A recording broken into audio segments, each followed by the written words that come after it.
first thing that came to me was the audio tape, which he sent to me in January of 2004. He didn't call me and let me know that he was sending it, but one day I just checked my mail, to pick up my mail, and there was a package from my father. There was no explanation of what was on this tape, so I just put the tape in my cassette recorder, and in it he outlines his knowledge of the conspiracy, which was codenamed The Big Event. I was a bench warmer on it, and I had a reputation for honesty.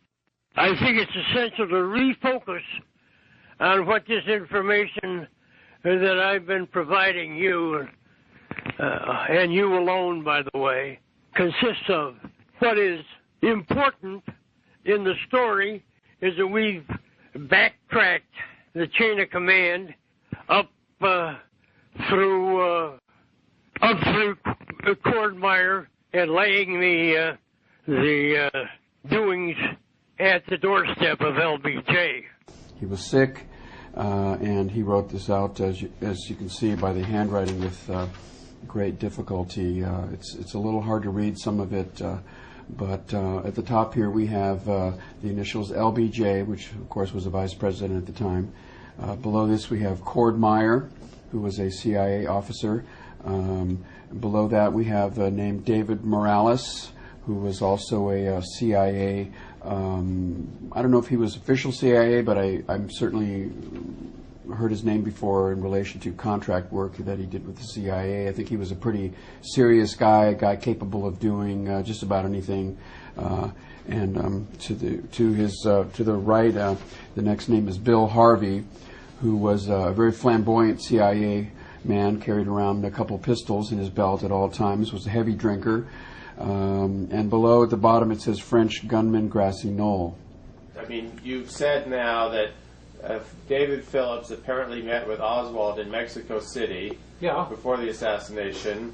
You've said that Bill Harvey may very well have recruited a French or Corsican gunman to shoot.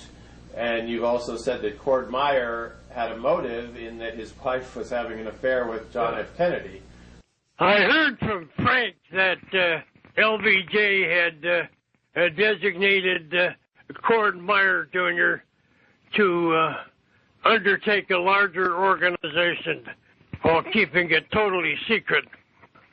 I think that LBJ settled on Meyer as an opportunist, Perrin like himself of Perrin, and a man who had very little left to him in life ever since JFK had taken Cord's wife as one of his mistresses, and of course could not number Cordmeyer among JFK's admirers. Quite the contrary. So now you have three CIA officials who had, let's say, the means, motive, and opportunity, or some connection to kill Kennedy. That's true. But Johnson, as we all know, was a very corrupt president. Yeah. Very capable of doing evil deeds, don't you think? Unquestionably. And if he wanted something done, he may have turned to someone like Bill Harvey, right, who was also extremely corrupt, right, and a psycho, basically. Yeah. Oh yes. I could just visualize Harvey and LBJ forming a kind of a thieves compact between them. Mm-hmm. But I think that LBJ was an opportunist, and if it was not hesitated to get rid of obstacles in his way. I think that his later career exemplified that. The vice president had the most to gain. Yeah. And he was in a position where he could bring in people like Cordmeyer and others of interest and get their take on different things, and then in turn issue instructions. there was nobody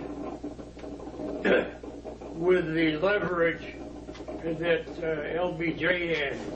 No competitor. He was the vice president, and if he wanted to get rid of the president, and he had ability to do so by corrupting different people in CIA.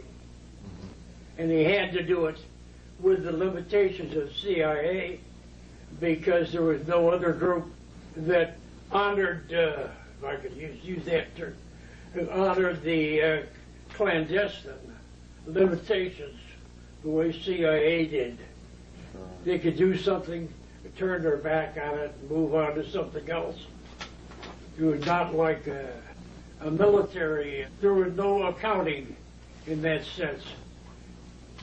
And we know that LBJ had an unlimited ambition. And we know that he was a corrupt individual. And that the dollar sign was very important to him. As vice president, he didn't have the leverage that a president did or would. And so that was an attractive goal for LBJ. He did not want his career to come to an end as vice president. Who knows about vice presidents? It was very, very important to him that he take advantage, as to the extent that he could, as vice president, because just a few things had to be accomplished. He had to kill Kennedy, have him killed, I should say, and be guilt-free himself. That he could go on and do what he wanted to do as President of the United States.